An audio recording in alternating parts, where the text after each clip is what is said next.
Magandang araw sa iyo, Tito Makoy. Magtatago ako sa pangalang Toto. Kwentong boarding house ang aking ibabahagi. Ito'y tungkol sa romantic na karanasan sa lalaki. Naganap ito, Tito Makoy, noong college days ko sa boarding house na aking inuupahan. Nagtagpo ang landas namin ng kaibigan kong si Dodi sa mga common friends sa loob ng campus. Tuwing vacant period, nagtatagpo-tagpo ang magkakamag-aral at magkakaibigan sa aming tambayan.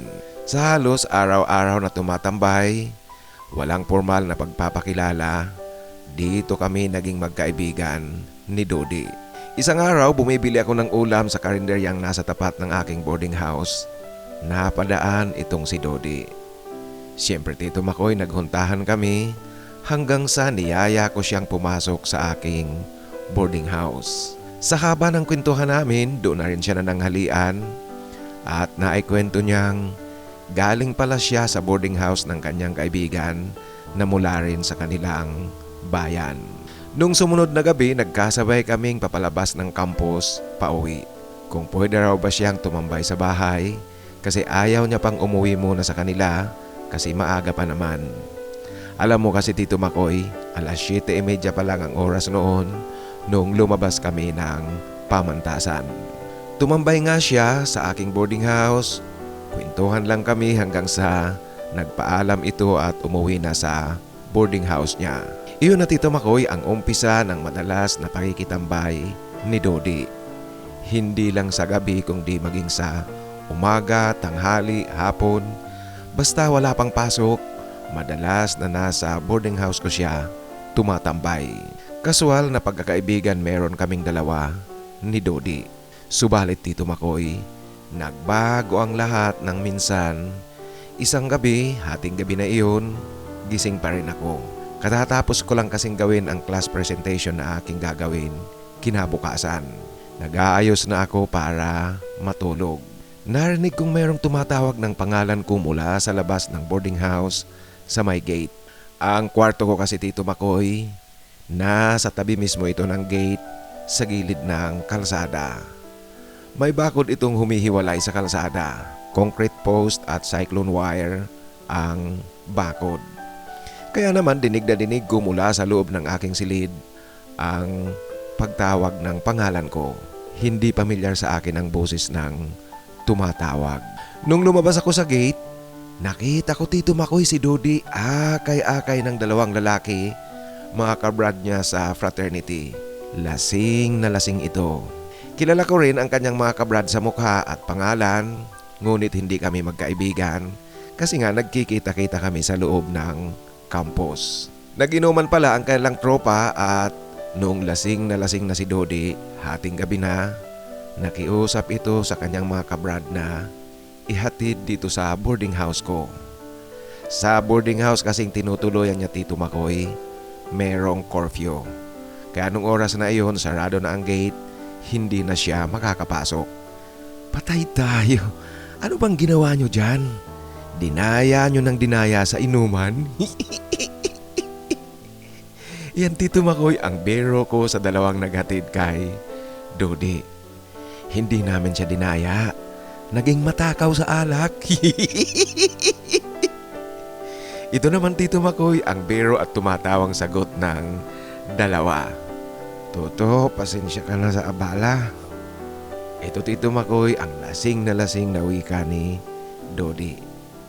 Ako na ang umakay kay Dodi papasok ng boarding house ko. Umalis na rin ang dalawang kabrad niyang naghatid sa kanya.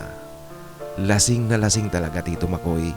Hindi makalakad ng maayos itong si Dodi. Alam niyo po, nahihirapan akong akayin siya kasi ang bigat niya. Mas malaking tao kasi sa akin si Dodi at chubby pa ito. Tinanong ko rin siya, Tito Makoy, kung naghapunan na, ngunit ayon sa kanya, busog daw siya. Kaya ginawa ko lang, pinainom ko ito ng tubig, pagkatapos inakay ko na muli sa higaan. Ako kasi, Tito Makoy, inaantok na rin at pagod na sa paghahanda nga ng class presentation. Sa boarding house ko, Tito Makoy, iisa lang naman ang tulugan kasi alam nyo na po, boarding house ito ng estudyante. Kaya matutulog kami ni Dodi na magkatabi. At hanggang sa higaan, paulit-ulit itong si Dodi sa paghingi sa akin ng paumanhin. Ang kulit Tito Makoy, palibhasa, lasing na lasing tapos nakayakap pa ito sa akin. Gusto ko nang matulog, ayokong makipag-usap sa lasing kasi alam nyo na po, mahirap at nakakainis makipag-usap sa lasing kung hindi ka lasing. Walang problema, okay lang yan. Yan na Tito Makoy ang mga sagot ko sa kanya para tumigil ito. Nako, buti na lang talaga at may kaibigan ako. Salamat Toto, salamat. Yan Tito Makoy ang wika niya, sabay na hinalikan ako ni Dodi. Walang hiya ka naman. Ito Tito Makoy ang wika kong natatawa dahil sa paghalik niya sa akin habang yakap-yakap niyang nakahiga kami sa tulugan. Hindi na ako nagsasalita at hindi na rin nagre-react para tumigil na itong si Dodi sa kakulitan, matulog na. Ilang saglit nga ay tumahimik na ito. Wari ko Tito Makoy, makakatulog ng tuluyan. Kaya lang Tito Makoy, mali ako kasi hindi nga siya nagsasalita, ngunit ilang saglit, naramdaman ko na lang na gumagalaw ang kanyang kamay sa braso ko at sa tagiliran ko. Hinahaplos-haplos niya ito. Inisip ko noon Tito Makoy na marahil dala ito ng kanyang kalasingan, kaya hinayaan ko na lang siya kung ano ang ginagawa niya kasi gusto ko na ngang matulog nung oras na iyon. Subalit, yung hindi ko paggalaw, nagpatuloy pa rin siya Tito Makoy. Sa panig ko naman Tito Makoy, alam nyo na po, tao lang tayo, madadala ng pakiramdam. At dahil nga sa ginagawa sa akin ni Dodi, aaminin kong nabubuhayan na rin ako ng dugo. Hinawakan ko ang kanyang braso para alisin ito sa pagkakayakap niya sa akin at sa ginagawa niyang pahaplos-haplos sa katawan ko. Subalit Tito Makoy, marahil inaakala niya na ang paghawak ko sa kanyang braso ay reaksyon ko iyon para sabayan ko siya. Kaya Tito Makoy, lalong umigting si Dodi sa kanyang ginagawa. Muli na naman itong humahalik-halik sa akin, sa pisngi ko at maging sa aking labi Tito Makoy. Nung oras na iyon, nanlabo na rin ang aking isip dahil nga natatangay na ako sa agos ng kanyang ginagawa. Alam nyo Tito Makoy, namalayan ko na lang ang sarili ko na nakayakap na rin kay Dodi. Magkayakap na kaming dalawa. Hindi ko na nasaway si Dodi. Nauwi na sa totohanang pag-aaliw namin noong gabing iyon. At dala nga ng kalasingan itong si Dodi, naging mainit at mapangahas na siya. Ginagawa na niya ang gusto niyang gawin noong oras na iyon. Hanggang Tito Makoy sa matagumpay naming sinabit ang hangganan ng kasiyahan ng pribadong sandaling iyon sa pagitan namin ni Dodi. At aminado ako Tito Makoy, nagustuhan at nasiyahan din ako sa ginawa naming dalawa. Subalit nagulat din ako sa sarili ko. Nagtatanong ako kung bakit natangay ako ni Dodi at bakit nagawa namin ang bagay na iyon. Alam mo Tito Makoy, tuluyang nahimasmasan talaga ako noong tapos na kaming dalawa ni Dodi. Makalipas ang ilang sandali, tuluyan nang nakatulog itong si Dodi.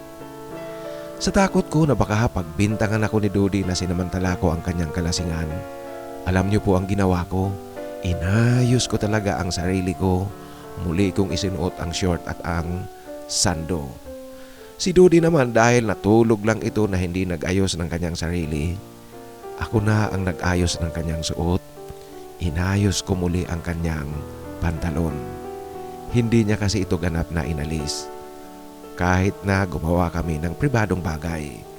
Kaya naging madali sa akin na ayusin ito at ang maayos ko nga, natulog na rin ako. Ang takot ko talaga naglabasan noong umaga sa paggising namin. Alam nyo na ang daming duda at katanungang dumarating sa isipan ko.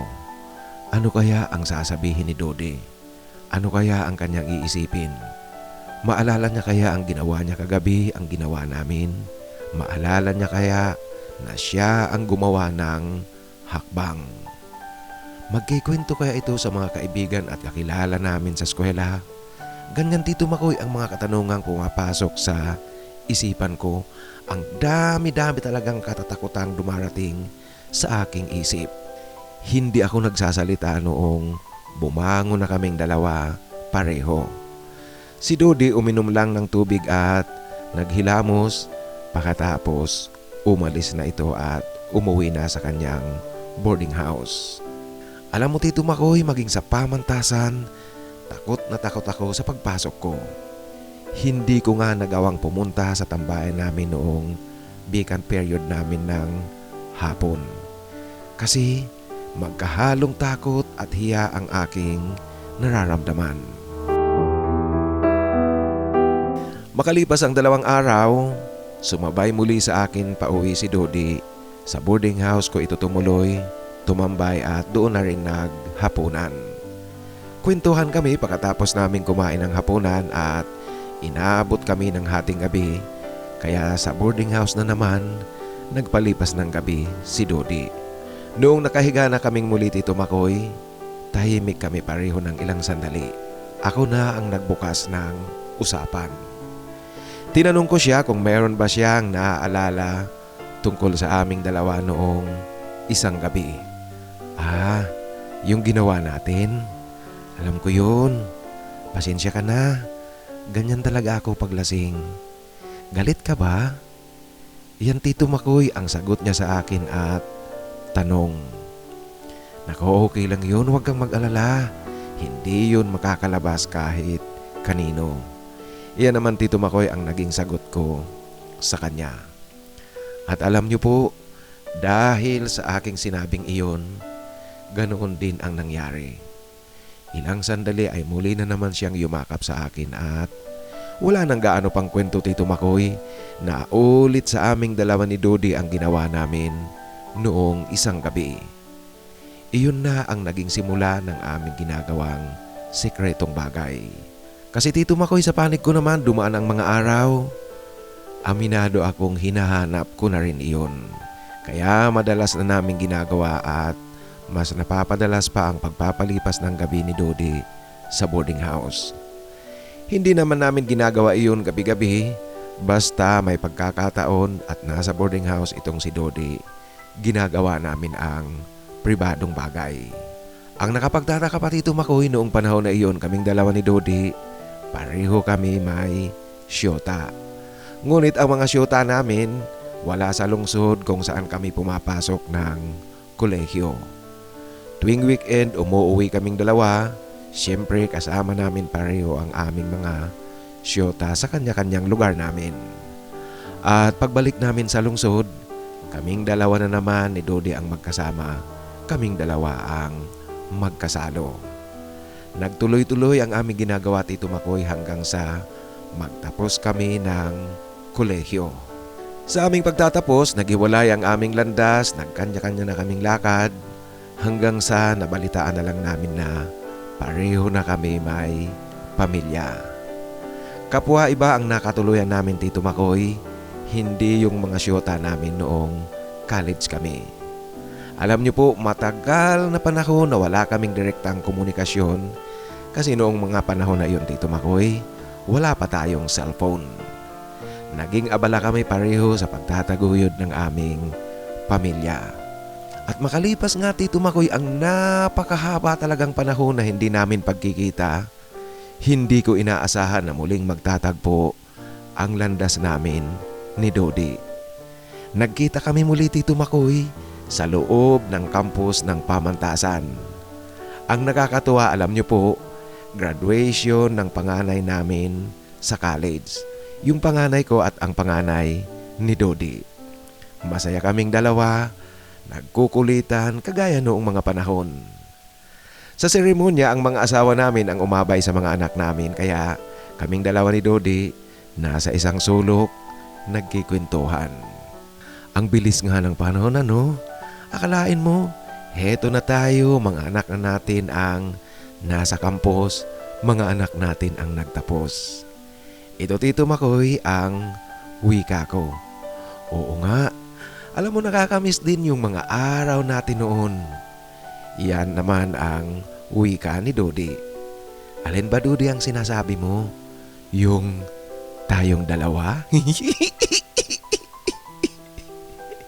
Ito, Tito Makoy, ang wika kong pabiro na tumatawa.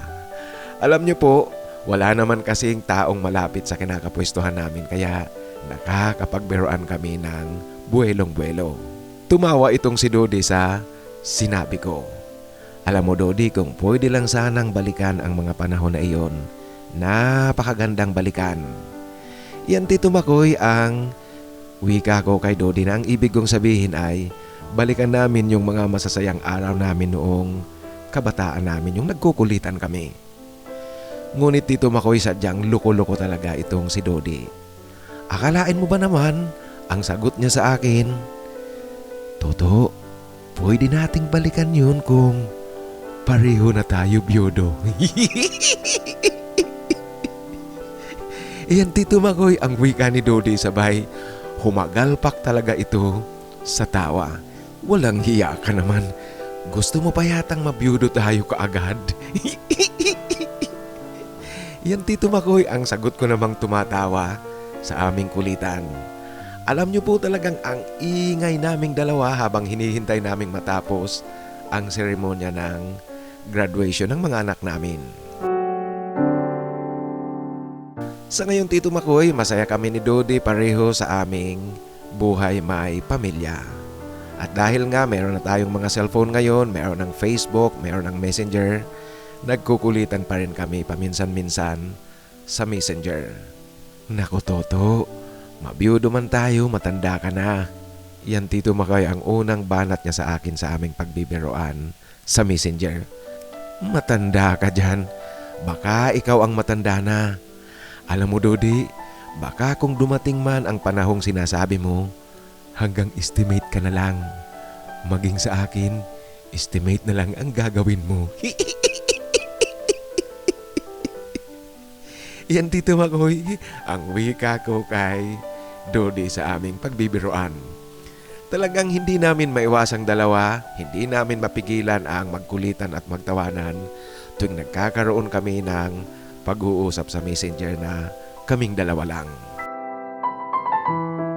Sa kabuuan, Tito Makoy, ng aking kwento, oo, may karanasan ako sa kapareho lalaki. Kaming dalawa ni Dodi may karanasan at nagkaroon kami ng sikretong ugnayan. Ang bagay na iyon ay kapwa lihim naming dalawa sa aming nakaraan magpahanggang ngayon. At alam niyo po, hindi ako nagsisisi kung nagkaroon man ako ng ganoong karanasan. Kasi, Tito Makoy, masasabi kong kompleto ang kwento ng aklat ng buhay ko, ng buhay namin ni Dodi. Wala akong nakikitang masama sa aming ginagawa noon at wala rin akong nakikitang masama sa aming sekreto. Bagamat sekreto ito, lihim na lihim, malalim na lihim, na kaming dalawa lang ni Dodi ang nakakaalam. Masayang balik-balikan, Tito Makoy, kahit papaano ang mga araw na iyon. At yung karanasan naming iyong dalawa ni Dodi, talagang karanasan namin sa aming dalawa lang kasi kapwa kami, wala nang nakaugnayan pang lalaki o nakasamang lalaki na kagaya ng samahan naming dalawa noon ni Dodi. Ngayon, Tito Makoy, talagang matanda na rin kami, matanda na rin ako at masayang masaya. Pareho na kami ngayon ni Dodi, may mga apo. Ngayon, Tito Makoy, sa aking kwento, ang masasabi ko lang at pwede kong sabihin sa mga kasamahan natin, sa mga nakikinig sa iyong channel, walang masama ang masubukan ang iba't ibang bagay. Basta alam lang natin ang hangganan. Yun lang, wag nating kalilimutan ang hangganan. Hanggang dito na lang po, Tito Makoy, ang aking kwento. Sana po piliin nyo kahit na simpleng kwento lang, walang gaanong drama at walang gaanong nakakapagpainit. Ang isa sa mga matatandang nakikinig sa iyo, Toto. Maraming salamat, Toto, sa pagbabahagi mo ng iyong kwento. Alam mo, natawa naman ako dito sa huling sinabi mo na ang isa sa mga matatandang nakikinig sa iyo. Tatawa naman ako dyan. Ngunit sa totoo lang, alam mo ang samahan natin, itong samahan natin, ang kwentuhan natin, ay kwentuhan ito of all ages. Kasi ang alam ko, merong teenager, 20s, 30s, 40s, 50s, 60s at 70s. Ganyan ang ating samahan. Kaya sabihin natin kwentuhan of all ages ito. At sa buhay mo, sangayon din ako doon sa sinabi mong walang masama kung masusubukan mo ang lahat para nga hindi ka napagkikwentuhan ng kung ano-anong bagay. Alam mo, meron kang first-hand information. At gusto ko rin yung sinabi mo na kahit pasubukan mo ang iba't ibang bagay basta huwag mong kalilimutan ang hangganan. Yun nga talaga, laging maglalagay kayo ng boundary sa anumang bagay na gusto nyong gawin. Natutuwa rin ako kasi masaya ang inyong buhay ngayon. Masayang masaya ka ngayon, meron ka ng mga apo kaya congratulations. Sa muli, maraming salamat sa pagbabahagi mo ng iyong kwento. At ngayon mga kaibigan, sa ating shoutout, kakaunti lang ang nagpapa-shoutout doon sa sinusundang upload nito, yung bumalik sa akin ang mga ex ko. Shoutout kay Teodoro Arasola ng Alcobar, Saudi Arabia, at gustong i-shoutout ni Teddy ang kanyang mga kasamahan sa kanilang company branch sa Dammam, Saudi Arabia. Kaya sa company ni na Teodoro Arasola ang kanyang mga kasamahan sa Alcobar at Dammam, Saudi Arabia. Shout out sa inyong lahat at maraming salamat sa tuloy-tuloy na pakikinig. Ang ating kapatid naman na si Florentino Jimenez ng Alcala, Pangasinan, shout out sa iyo Tino, at itong si Tino naghahanap din ito ng forever. Maraming salamat sa iyo Tino. Ganoon din ang ating kapatid na si Romeo Zarate ng Pangasinan.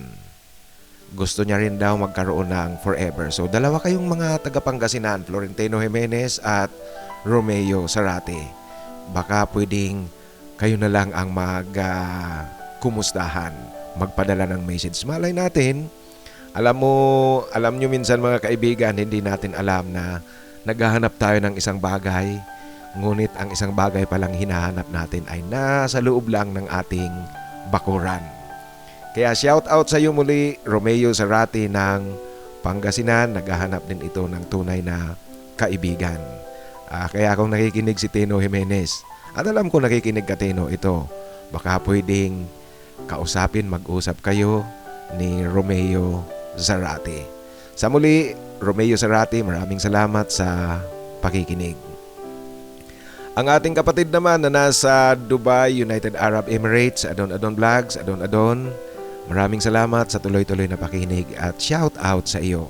Ngayon mga kaibigan, ang ating hinahanapan ng forever, ang babanggitin ko ngayon ay ang Team A. Para doon sa mga ngayon palang nakakapakinig ng ating kwentuhan, yung mga pangalan pong babanggitin ko, naghahanap yan ng forever. Pag sinabi nating naghahanap ng forever, yung tutuhanang relasyon, hindi yung biro-biro lang.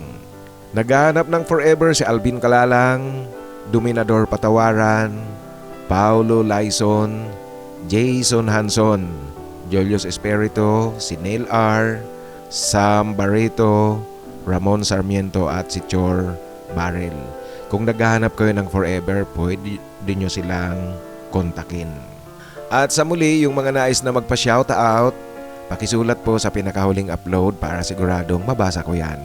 Hindi doon sa mga matagal nang naka-upload kasi napakalaki ng posibilidad na hindi ko yan mabasa. At sa mga nais namang magbahagi ng kanilang kwento, ipadala lang po sa aking email, titomarcos@yahoo.com. Sa inyo pong lahat, maraming salamat sa tuloy-tuloy na pakikinig. Maraming salamat at patuloy nyo akong sinasamahan.